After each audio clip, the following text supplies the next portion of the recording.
परिवार की ताकत उस सेना की तरह होती है जो हमेशा एक दूसरे की रक्षा करते रहते हैं और जीवन के संघर्षों में एक दूसरे का संबल बनते हैं। नमस्कार, मैं निधि घर परिवार के आज के इस अंक में हमारे सभी दर्शकों का स्वागत और अभिनंदन करती हूं, जहां आज बात हाईटेक होती सुरक्षा प्रणाली की करने वाले हैं हम।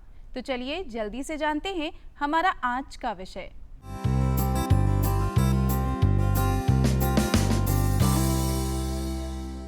हमारा आज का विषय है मिशन शक्ति, वो दूरदर्शी पहल जिसमें समाज में जागरूकता बढ़ाते हुए एक सुरक्षित वातावरण को स्थापित करना है। और बात जब हमारी महिलाओं की आती है तो इन महिलाओं को सशक्त करने के साथ साथ आत्मनिर्भर बनाना भी हमारे समाज में लगातार जारी है। सुरक्षा की बात की जाए तो हमारी सशक्त होती महिलाएं न सिर्फ खुद की सुरक्षा बल्कि आपकी सुरक्षा का दायित्व भी बखूबी निभा पा रही हैं। इसी पहल के तहत उत्तर प्रदेश की कानून व्यवस्था को मजबूती प्रदान करते हुए एक नई पहल की गई है। उत्तर प्रदेश के जिले बाराबंकी में पहली महिला ड्रोन टीम तैयार की गई है और ये स्पेशल टीम हमारी कानून व्यवस्था को नई ऊंचाइयों तक ले जाने में सक्षम हो पाएगी।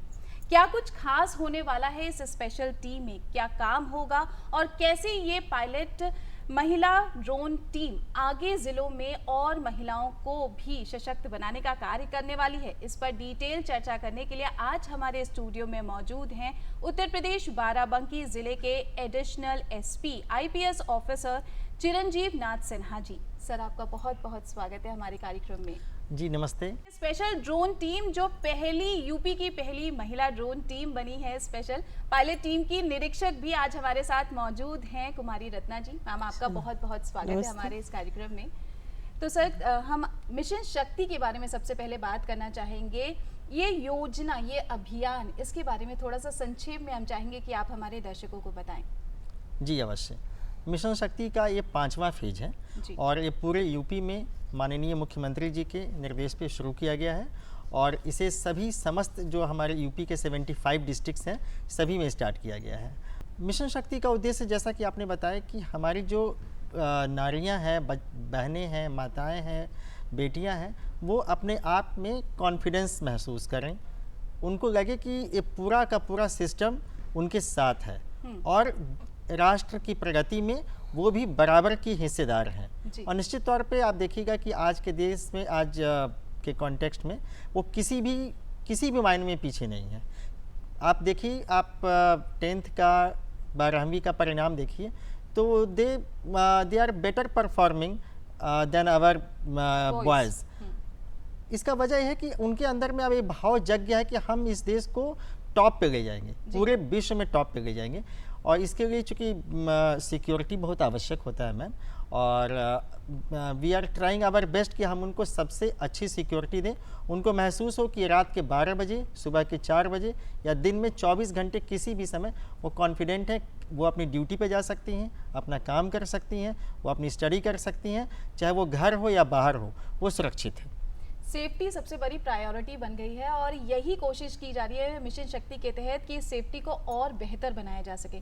सर, इस योजना के बारे में बात की जाए तो इसे अम्ब्रेला योजना भी कहा जाता है, तो इसके अंतर्गत क्या क्या शामिल किया जाता है? इनफैक्ट ये 12 अन्य जो विभाग हैं, पुलिस, शिक्षा, समाज कल्याण इत्यादि 12 विभागों के साथ 12 से 14 विभाग हैं, ये सभी एक साथ मिलकर इस योजना को अंजाम दे रहे हैं। क्योंकि सिर्फ सिक्योरिटी ही नहीं, उनका डेवलपमेंट सर्वांगीण हो, चाहे वो एजुकेशन के क्षेत्र में हो, समाज कल्याण के क्षेत्र में हो, मेडिकल के क्षेत्र में हो। इसी की वजह से अम्ब्रेला यानी कि सबको इसको समेकित एक योजना है, हम भी उसके एक अहम हिस्सेदार हैं। और इस तरह से जब एक बच्ची, जब वो बिटिया जब पूरे राष्ट्र के लिए तैयार होती है तो वो पूरी तरह से तैयार हो, स्वनिर्भर हो और खुद ही आत्मनिर्भर नहीं हो, दूसरों के लिए भी एक मुकाम तैयार करे, एक बनाए कि नहीं मेरे ऐसा आप बनिए। जैसे कि आप देख सकती हैं, कुमारी रत्ना हमारे साथ हैं, इंस्पेक्टर हैं, खुद इन्होंने अपने बूते पे ये सर्विस पाई है और आज बाराबंकी ही नहीं पूरे यूपी में इन्होंने एक अच्छा इंस्टेंस आपके सामने पेश किया है। इस टीम में शामिल होना यकीनन एक बहुत बड़ी बात है। और मैम, जैसा सर ने कहा, पुलिस क्षेत्र की अगर हम बात कर ली जाए तो महिलाओं के लिए इस क्षेत्र में कितनी संभावनाएं हैं? बहुत हैं ज़्यादा। अगर हमारी महिलाएं बढ़ चढ़ के इसमें भाग लें तो बहुत कुछ कर सकती है। और देखिए महिलाएं जितने लगन से, उनको कोई भी क्षेत्र में देख लीजिए, वो किसी भी चीज़ भी क्षेत्र में है, वो लगन के साथ काम करते हैं। उसको कोई भी काम बताइए तो उसमें वो 100% देती हैं वो, और जितना ज़्यादा हो सके उतना देने का प्रयास करती हैं वो। तो ये जो ड्रोन हम लोग ड्रोन कैमरा चलाने के लिए महिलाओं को सिखाया जा रहा है, ये जब ये सीख लेंगी तो जैसे ऐसे क्षेत्र में भी हम लोग यूज़ कर सकते हैं जहाँ महिलाएं हैं लेकिन पुरुष उसमें जाना उनके लिए या उनके द्वारा ड्रोन चलाना उचित नहीं होता है, क्योंकि उनसे महिलाओं की प्राइवेसी भंग हो सकती है। इसलिए जब हमारी महिलाएं सीख लेंगी तो हम लोग तो महिलाएं ही ड्रोन चलाएंगी। जब हमारी महिलाएं ड्रोन चलाएंगी तो वो वहाँ पर वो खुद चेक कर सकती हैं, उससे महिलाओं की प्राइवेसी नहीं भंग होंगी, उसमें कोई रोक टोक नहीं करेगा, और हम लोग बता के वो कर सकते हैं। और इस पर अपराध को नियंत्रण करने के लिए बहुत सहायता इससे मिलती है। देखिए एग्रीकल्चर में भी इसका उपयोग किया जा रहा है। पहली महिला सुनीता देवी जी ड्रोन जो बनी है वो उससे पेस्टिसाइड छिड़क रही हैं। और जो लूप्स या सुरक्षा की दृष्टि में जो कमियां होती हैं उनमें लगातार सुधार करते रहना ये बेहद ज़रूरी होता है। यही कोशिश है इस ड्रोन टीम को बनाने की। जैसा हमसे मैम ने शेयर किया कि कई ऐसे क्षेत्र होते हैं जहां पे ये बाउंडेशन आ जाती है कि वहां पे फीमेल्स हैं तो आप वहां पर निगरानी नहीं रख सकते। उस बाउंडेशन को कम करने के लिए या ख़त्म करने की दृष्टि से इस टीम का गठन किया गया है। सर सबसे पहले तो आपको बहुत बहुत बधाइयाँ कि बाराबंकी में पहली ये टीम बनी है। खास क्या होने वाला है इस टीम का और क्या कुछ काम होने वाला है इस स्पेशल ड्रोन टीम का? इस ड्रोन टीम में हमने 15 हमारी जो फीमेल कॉप्स हैं वो हैं, बीइंग हेडेड बाय रत्ना। और इस 15 की जो टीम है इसमें हम सब ने सबको ड्रोन कैसे ऑपरेट होता है, कितनी ऊंचाई पे इसको ले जाना है, हवा की दिशाओं को कितना ध्यान रखना है, कितना हम इसको नीचे लेके आ सकते हैं, इनफैक्ट हमारा जो ऑब्जेक्ट है उस ऑब्जेक्ट तक हम कितना पहुँचें उसको पता भी ना हो और वो उसकी निगरानी होती रहे।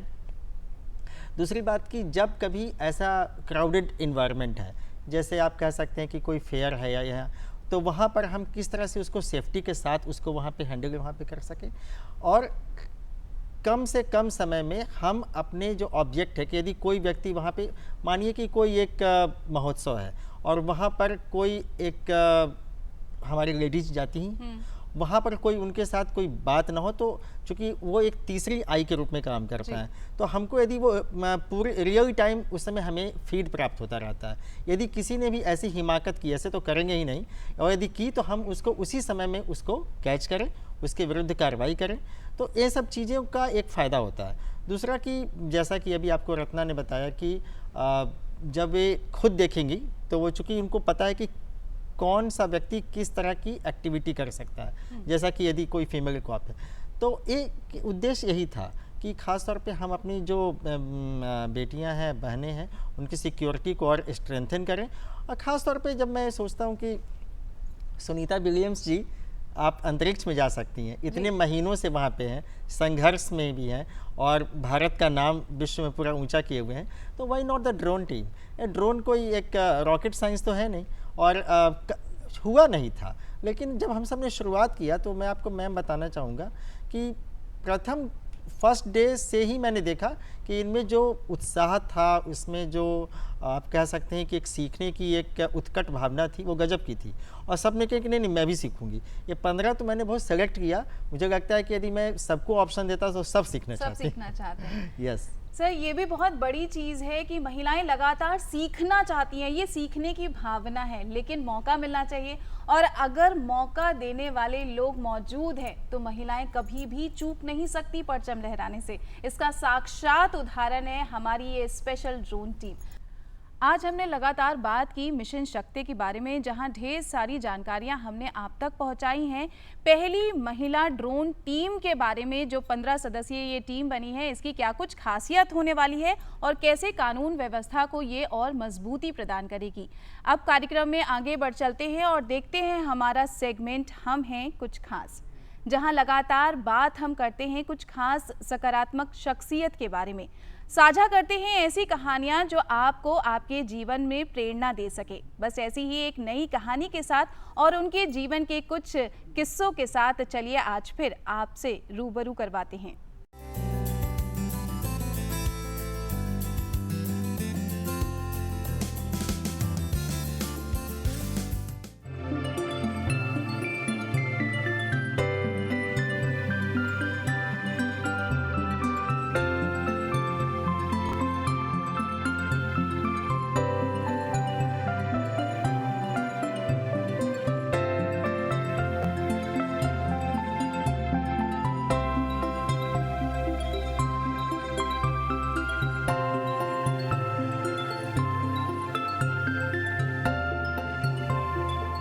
दर्शकों, हमें कुछ खास में हम आपको मिलवाते हैं किसी ऐसे व्यक्ति से, किसी ऐसी शख्सियत से जिन्होंने समाज के लिए, समाज के हित में अपना कुछ खास योगदान दिया हो।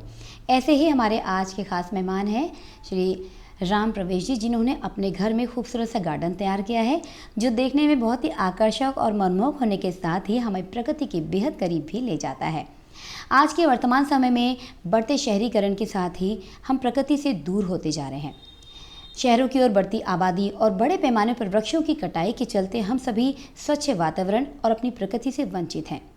ऐसे में अपने घर में छोटा सा किचन गार्डन या वर्टिकल गार्डन बनाकर, यानी घर में छोटी सी व्यवस्था करके हम अपनी प्रकृति के करीब जा सके हैं, साथ ही साथ एक स्वच्छ वातावरण भी पा सकते हैं। तो आइए देखते हैं इस दिशा में राम प्रवेश जी ने क्या कुछ खास काम किया है। सर, आपको हमारे कार्यक्रम में बहुत बहुत स्वागत है। नमस्कार, थैंक यू, आपका भी बहुत बहुत स्वागत है। दर्शकों, आपको बता दें कि राम प्रवेश जी एक आम इंसान की तरह सर्विसमैन हैं। ये सचिवालय में कार्यरत हैं, लेकिन इसके साथ ही जब भी इन्हें समय मिलता है ये अपने घर के पेड़ पौधों पर ध्यान देते हैं, स्वयं इनकी देख रेख करते हैं और ये प्रकृति से बहुत ही ज़्यादा प्यार करते हैं। लेकिन इसके साथ ही साथ इन्हें स्केचिंग और पेंटिंग का भी खासा शौक़ है।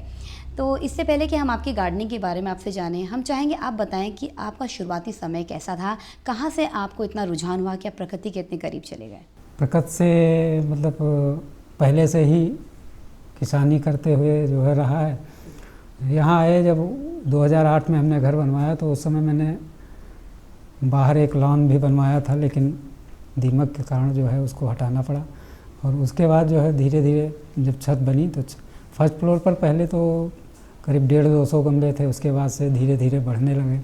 अब तो अडेनियम का शौक इतना हो गया है कि मेरे पास लगभग 1700-1800 प्लांट हैं, जिनकी मैं मतलब वही ऑफिस से आने के बाद 8 से 10 बजे तक वही 2 घंटे 1.5 घंटे टाइम देता हूँ। और बहुत सारे प्लांट मेरे ऐसे हैं जिनमें पानी की बहुत कम आवश्यकता होती है। गर्मियों में हफ्ते में 2 बार और जाड़े में केवल 1 बार। पानी की आवश्यकता नहीं, इसलिए बहुत देखभाल वाले प्लांट नहीं हैं, लेकिन प्लांट सारे महंगे हैं। तो सर, आपने इतना सुंदर जो साम्राज्य फैलाया है अपने वृक्षों का, फूलों का, बहुत ही खूबसूरत फूल लगाए हैं, बहुत सुंदर सुंदर प्लांट्स हैं, इनकी शुरुआत कैसे की?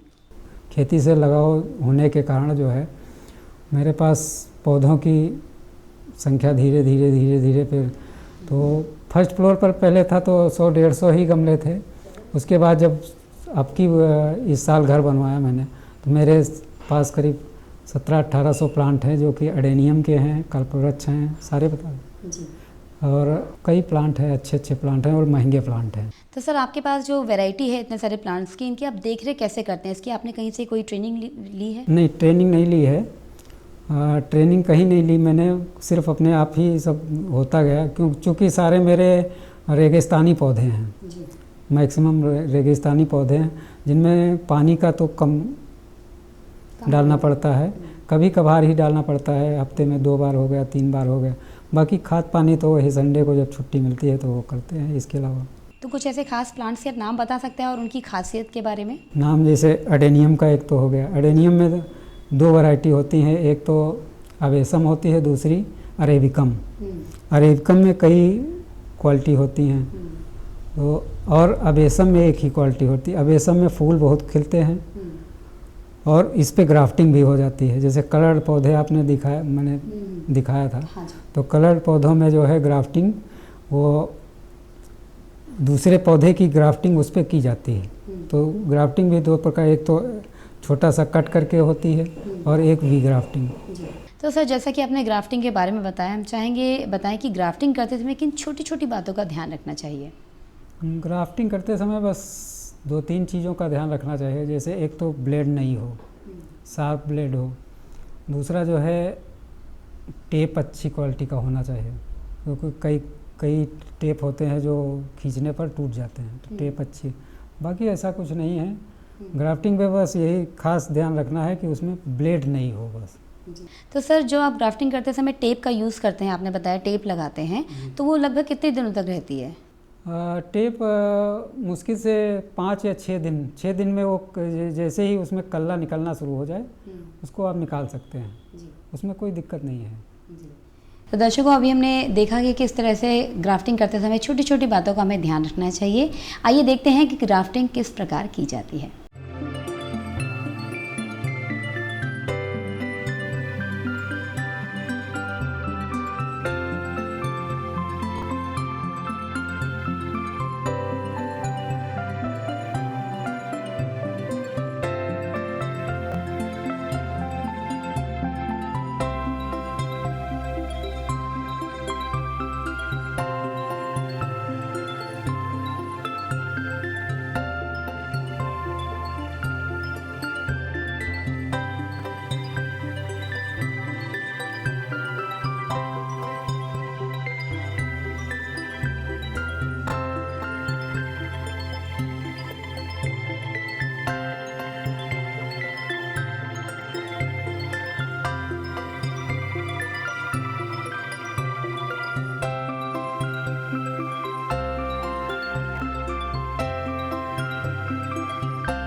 तो सर आपके घर में इतने सुंदर सुंदर पौधे हमने देखे हैं, बहुत सी वैरायटी हैं, तो इसमें खास खास पौधे कौन से हैं? कोई आयुर्वेदिक पौधे भी आपने लगाए हैं?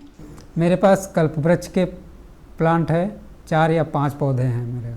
उसके अलावा जो है अगरवुड का प्लांट है, लाल चंदन है, सफ़ेद चंदन है, कॉफ़ी का है, चाय का है, आम के हैं, काजू का है, सारे ये ग्राफ्टेड पौधे हैं। इसके अलावा जेड प्लांट है और जेड प्लांट एक आता है, वो भी बहुत अच्छा होता है, काफ़ी अच्छा ऑक्सीजनल प्लांट होता है। सेंसवेरिया होता है, सेंसवेरिया के बहुत सारे प्लांट है। स्नेक प्लांट है, स्नेक प्लांट तो सभी को अपने अपने घरों में रखना चाहिए।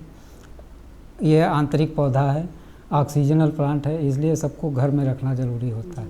तो सर इसके अलावा और भी कुछ आपने प्लांट्स उगाए, जैसे सब्जी वगैरह का भी अपने गार्डन बनाया है? इसके बारे में सब्जी के भी प्लांट उगाए हैं, लेकिन इस समय सब्जी के बहुत ज़्यादा नहीं हैं, थोड़े बहुत ही हैं। सब्जी के भी प्लांट इसके ऊपर वाली छत पे सब्जी के ही। तो कौन कौन सी सब्जियां हो जाती हैं? सब्जियां जैसे इस बार तुरई थी, करेला थे, पुदीना भी लगा हुआ है, ये सारे मिर्चे के भी प्लांट लगे हैं, गोभी भी लगी थी, तो ये सारे मतलब भर की हो जाती है। तो आपको बता दें कि हमारे जो आज के खास मेहमान हैं राम प्रवेश जी, इन्हें गार्डनिंग के साथ ही साथ पेंटिंग और स्केचिंग का भी बेहद शौक है। तो आइए जानते हैं इसके बारे में। तो सर और क्या क्या आप करते हैं? अपनी स्केचिंग से हमने आपकी देखी हैं, तो किस किस तरह की स्केचिंग बनाते हैं और कौन सी आर्ट आपको पसंद है?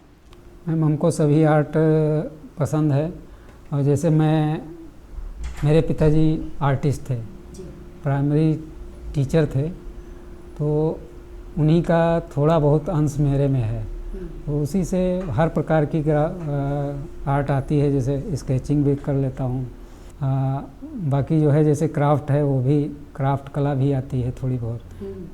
आइसक्रीम के स्टिक से मैंने कई चीज़ें बनाई हैं। थोड़ा बहुत लेखन का भी शौक़ है। तो सर आप इतना सारा काम कर रहे हैं, आप स्केचिंग भी करते हैं, आप गार्डनिंग भी कर रहे हैं, साथ में आपने कहा लेखन का भी आपको शौक़ है, तो अपने इस जॉब के साथ साथ आप इस सबको मैनेज कैसे करते हैं? मैम छुट्टी मिल जाती है तो ऐसे ही निकलता रहता है, कभी 1 घंटा, कभी 2 घंटा, कभी 3 घंटा, इसी तरह। तो दर्शकों, अगर आप में भी हुनर है और आप भी काम के साथ साथ कुछ अलग करना चाहते हैं, तो आपके सामने जीता जागता उदाहरण हमारे आज के मेहमान राम प्रवेश जी ने दिया है। उम्मीद करते हैं कि आपको भी इस तरह से हुनर से प्रेरणा मिली होगी कि हमें कैसे अपने जीवन में अपने काम के साथ समय को कैसे मैनेज करके चलना चाहिए और अपने हुनर को आगे बढ़ाना चाहिए। तो सर चाहेंगे बागबानी से जुड़ी कोई ऐसी याद जो आप हमारे सभी दर्शकों से साझा करना चाहें, संदेश के रूप में कुछ बोलना चाहें? बागवानी से जुड़ी सबसे बड़ी खबर यही है कि चूँकि हम लोग शहर में रहते हैं और शहर में वृक्ष तो कम पाए जाते हैं, तो सबको अपने अपने घरों में 10, 20, 50 पौधे जो है ऐसे लगाने चाहिए जो ऑक्सीजनल हों। ऑक्सीजनल में जैसे सेंसवेरिया है, जेड प्लांट है, ये सारे पौधे जो है आप घर के अंदर भी लगा सकते हैं, बाहर भी लगा सकते हैं। तो इससे जो है वातावरण भी अच्छा रहता है अपने घर का। जब अपने घर का वातावरण, तो बाहर भी थोड़ा उसका प्रभाव पड़ेगा। सर आप हमारे कार्यक्रम में आए, आपने इतनी अच्छी जानकारी हमें दी, इतने सुंदर गार्डन किस तरह से घर पर तैयार कर सकते हैं, नए नए तरह के पौधे कैसे ईजाद कर सकते हैं, इस बारे में इतनी अच्छी जानकारी दी, इसके लिए आपका बहुत बहुत धन्यवाद। Thank you. दर्शकों, सभी मानवीय गतिविधियाँ प्रत्यक्ष और अप्रत्यक्ष रूप से हमारे पर्यावरण को प्रभावित करती हैं, तो बहुत ज़रूरी है कि हम सभी अपने आसपास अधिक से अधिक पेड़ लगाएं और अपने स्वच्छ वातावरण को अपने आसपास रखें और प्रकृति के बेहद करीब रहें।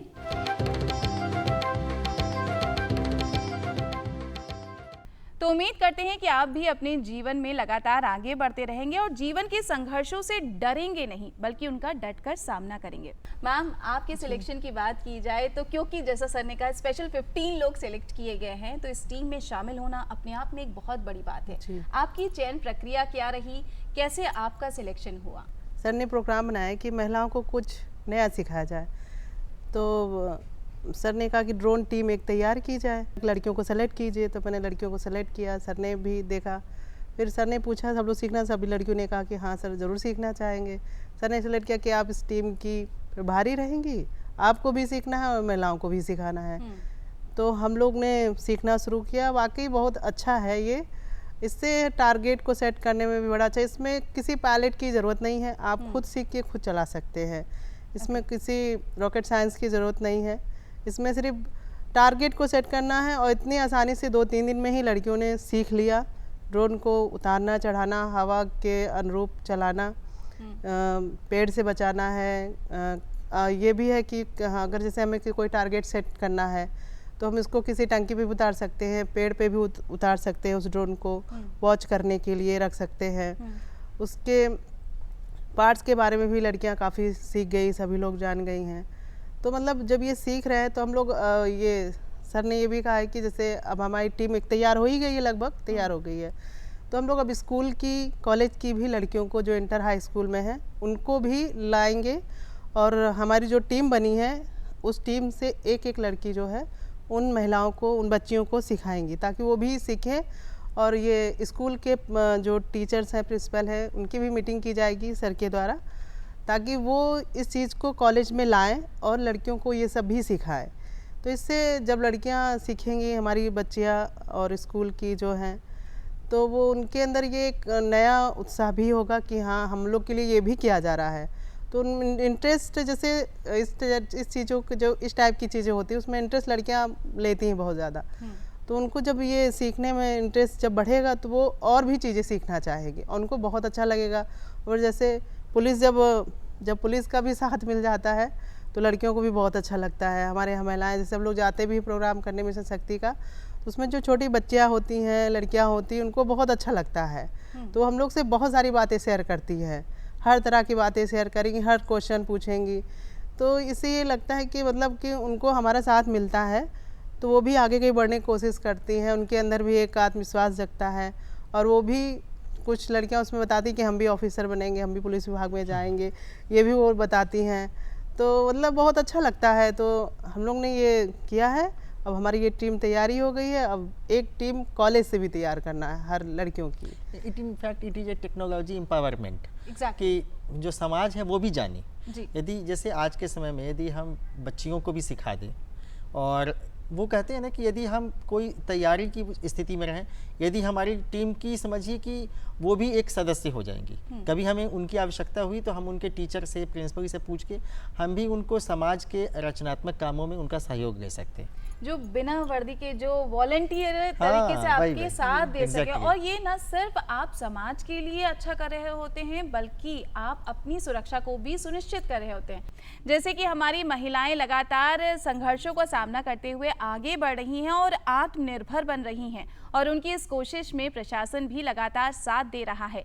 इसी को, इनकी कहानियों को आपसे जोड़ता है हमारा अगला सेगमेंट, जिसका नाम है संगठन में शक्ति, जहां हर बार हम आपसे साझा करते हैं आत्मनिर्भर होती महिलाओं की कहानियों के बारे में, जो कैसे योजनाओं का फायदा उठा के जो प्रशासन द्वारा चलाई जा रही हैं, खुद के लिए रोजगार ढूंढ रही हैं और अपने जीवन के साथ साथ अपने परिवार में भी खुशहाली की वजह बन रही हैं।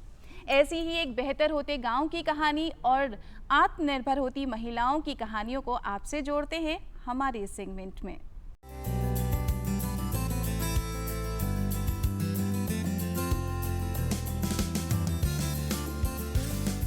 वर्तमान समय में महिलाओं को आत्मनिर्भर बनाने में स्वयं सहायता समूह अहम भूमिका निभा रहे हैं। उत्तर प्रदेश राज्य ग्रामीण आजीविका मिशन के तहत प्रदेश के विभिन्न गांवों में अनेकों स्वयं सहायता समूहों का संचालन किया जा रहा है, जिनसे जुड़कर लगातार ग्रामीण महिलाएं स्वरोजगार के नए नए माध्यम खोज पा रही हैं और खुद की आर्थिक स्थिति में सुधार भी ला पा रही हैं। महिला स्वयं सहायता समूह कैसे महिलाओं की सूरत बदल रही है और कैसे उन्हें आर्थिक रूप से मजबूत बना रही है, क्या कुछ महिलाएं करती हैं लोन लेकर, आज ये जानने के लिए हम आ पहुंचे हैं रूबी श्रीवास्तव के घर पर, जो कि दुर्गा महिला स्वयं सहायता समूह से जुड़ी हुई हैं। उन्होंने वहां से लोन लिया है, तो आइए देखते हैं कि उन्होंने उस लोन के पैसों से क्या कुछ व्यवसाय शुरू किया है जिससे वो आत्मनिर्भर बन पाई हैं।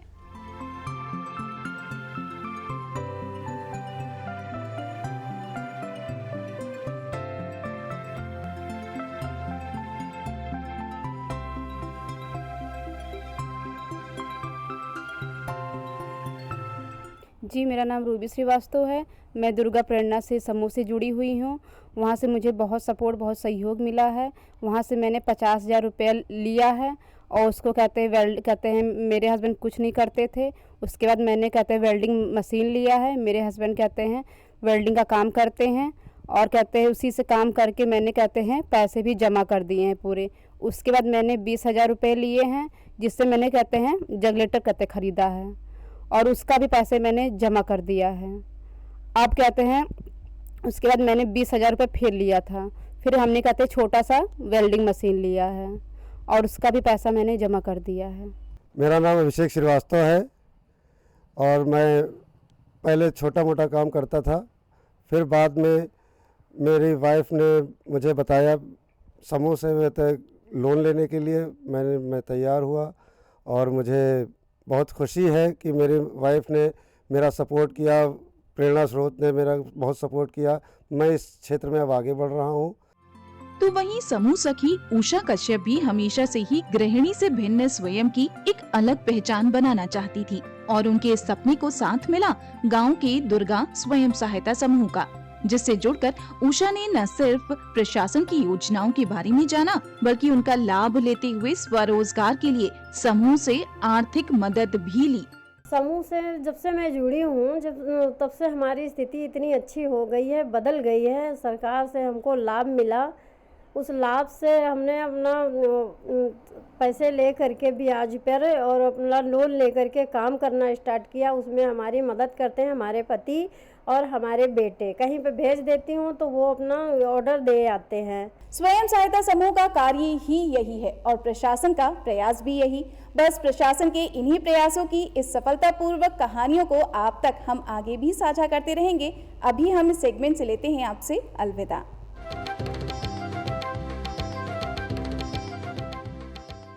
तो उम्मीद करते हैं कि ये योजनाएं लगातार ऐसे आती रहेंगी और आप इनका लाभ उठाते रहेंगे। हमारी कोशिश रहेगी कि ये जो प्रशासन द्वारा नई नई योजनाएं लाई जाती हैं इनका फ़ायदा आप तक पहुंच सके, इसकी सही जानकारी हम हमेशा आपको पहुंचाते रहें।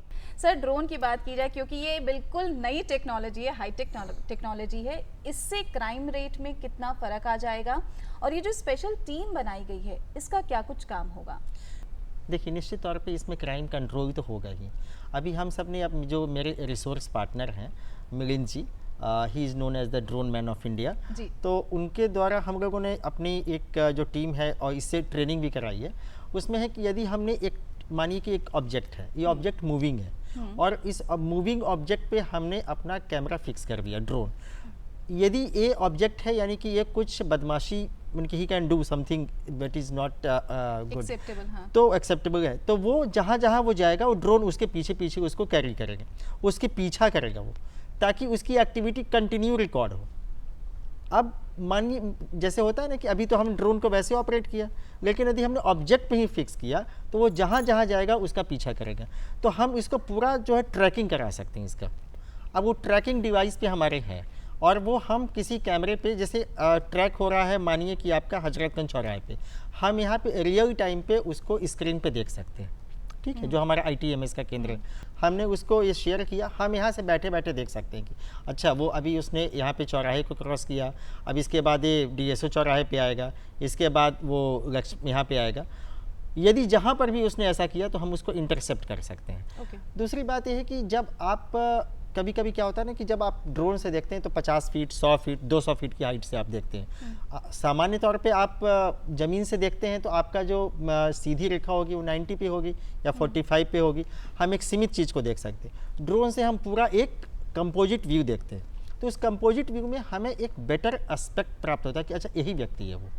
सर, इस टीम की बात की जाए तो क्या ये सिर्फ बाराबंकी जिले में ही वर्क करेगी या फिर अलग अलग भागों में जाके यदि हमारी टीम को मौका दिया जाएगा तो निश्चित तौर पे बाकी जगह भी जाएगी, लेकिन एक शुरुआत यहाँ से हुई है और मैं मानता हूँ कि एक जो फीमेल कॉप्स हमारी है दे कैन डू एवरीथिंग, तो आगे भी होगा। हम यूपी पुलिस के पार्ट हैं, बाराबंकी तो एक डिस्ट्रिक्ट है लेकिन हम तो यूपी पुलिस के पार्ट हैं और कभी भी हमारी टीम को मौका दिया जाएगा तो निश्चित तौर पे। अच्छा, हमारा ऐसा भी नहीं होता कि ये बाराबंकी में ये तैनात है तो आज यहीं पे रहेंगी, मानिए कन्नौज भी इनकी पोस्टिंग हो सकती है, कहीं इटावा भी जा सकती हैं, वहाँ जाएंगी तो वहाँ अपनी एक नई टीम बना देंगे। तो अगर मौका मिलेगा तो एक नई टीम का निर्माण किया जा हाँ, सकता आप तो खुद ही ट्रेनर हो गए, ट्रेनर ऑफ मास्टर ट्रेनर हो गई हैं। जी, आज बहुत सारी बातें की हमने महिला सुरक्षा के बारे में, ड्रोन टीम के बारे में और कैसे हमारी सुरक्षा प्रणाली हाईटेक होती चली जा रही है। इन सब बातों के साथ साथ और भी काम की बातें हम मिलती हैं आपको हमारे सेगमेंट टिप्स में।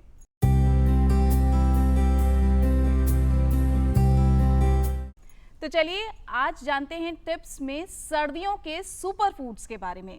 आंवला, जिसे विटामिन सी का पावर हाउस कहा जाता है, ये रोग प्रतिरोधक क्षमता को बहुत अच्छे से बढ़ाता है और सर्दियों में आपको बहुत आसानी से भी मिल जाता है। तो आंवला न सिर्फ आपकी इम्यूनिटी के लिए बल्कि आपके सेहत के साथ साथ आपकी स्किन और बालों के लिए भी बेहद खास होता है।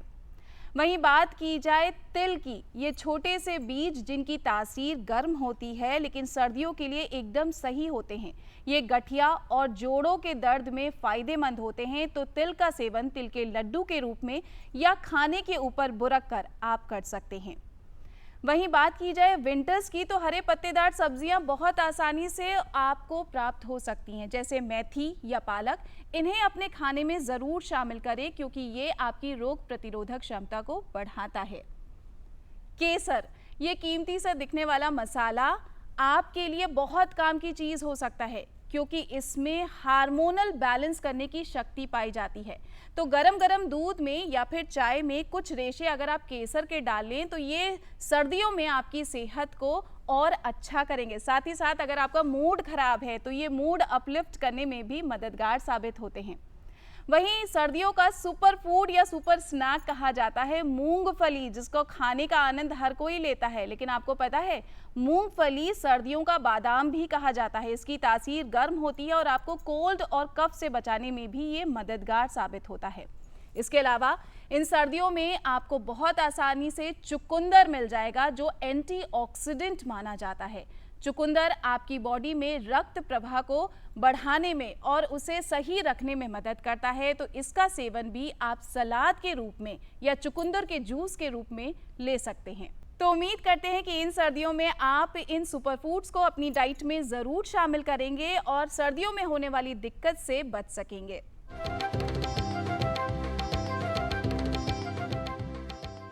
तो सर, अब हमारे प्रोग्राम के एंड की तरफ, हम इस डिस्कशन के एंड की तरफ बढ़ें चलते चलते, क्योंकि आप कविताएं भी बहुत अच्छी करते हैं। तो आप हमारे दर्शकों को अपनी कविता के रूप में क्या कुछ संदेश देना चाहें? देखिए, आज के समय में ना, आज हम बहुत तेज़ी से अपने सोशल मीडिया पे काफ़ी तेज़ी से एक्टिव हैं, लेकिन कहीं कहीं मुझे लगता है कि हम जो हमारे पारिवारिक संबंध है ना, उसको कहीं हम मिस करते हैं। ठीक है ना। एक बच्चा है जी, उसका पिता है और ठंड का समय आ रहा है तो ठंड में कोहरा भी होता है। तो एक बच्चा और ये जो इसका पिता है उसके बारे में है कोहरा, पिता और चादर का छाता। ठीक है। तो एक कोहरा है, एक वो छोटा सा बच्चा टोपी दास्ताने का कवच पहने ठंड में घने कोहरे के भीतर अपने नन्हे कदमों से स्कूल जा रहा था। ठीक है। वो छोटा सा बच्चा है, वो जा रहा है और स्कूल का बैग कंधे पे टांगे उसका पिता उसके पीछे पीछे जा रहा था। हाथ के इशारे से उसे उगने वाले सूरज का पता बता रहा था। वो छोटा सा बच्चा पूछ रहा था कि कोहरे में सूरज दादा क्यों छिप जाते हैं। सामने से आ रही ठंड की चादर से उसके बच्चे के चेहरे पर एक कोहरे की चादर बन जा रही थी। वो बच्चा, छोटा सा बच्चा, परेशान हुआ जा रहा था। ठंडी हवा से बचने को वह अपने पिता के पीछे छुपा जा रहा था। सामने से कभी कभी आप देखती होंगी बहुत कोहरा आता है तो ये हो जाता है।